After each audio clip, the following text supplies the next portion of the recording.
Our Laurel Hyundai game of the week in Huntington County. Forest Hills visiting Mount Union, and that's where we find Melanie Gillespie. A game that truly came down to the wire. You can see it in the scoreboard. Forest Hills shutting down Mount Union 14-13, and this game was all about penalties and turnovers, and what a finish it was for the Rangers.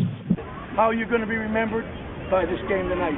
Number 2 Mount Union coming into tonight's game with their first home district game ever facing Forest Hills. Scoreless first quarter, lots of turnovers in tonight's matchup like this one. Pass to Clayton Hefner pops out, recovered by the Rangers D. Joe Donahue, a questionable start at kickoff, hits Dustin Oler to run it up and in for the first Ranger touchdown of the game. But Trojans battle back with this reverse carry by B.J. Lohner to give Mount Union 6 on the board. But Forest Hills made their trip over the mountain count. Donahue hits Quinn DeFloro, who runs it up and in, but let's go for 2. Joe hits Oler again, deep left corner for the conversion. A series where we had a couple of short passes that our receivers picked up big yards after the catch. That carried us down the field to get our second touchdown. That really just picked us up for the rest of the game. In the second half, a bad snap up and over the head of Eli Piner gives the Trojans great field position, leading to this touchdown pass to Devin Kyler. Mount Union could have tied up the game, but in a dramatic twist, the kick is blocked by that Ranger defense.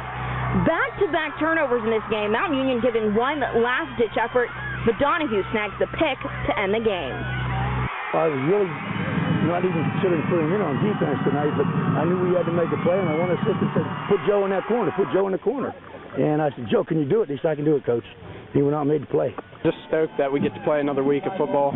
I'm proud of my team, and I'm proud of my coaches, and I got to thank God for the victory. Been resilient, and we persevered all year long. Even tonight in the first half, we lost 2 starters, had 2 secondary guys out the whole second half, and we just hung in there and played well enough to win. Forest Hills moves on to 7-4 and heads into the second round of the playoffs. Coach Bailey says they'll be scouting out Central Cambria and Martinsburg tomorrow night to see who their next opponent will be. Reporting in Mount Union, Melanie Gillespie, 6 Sports.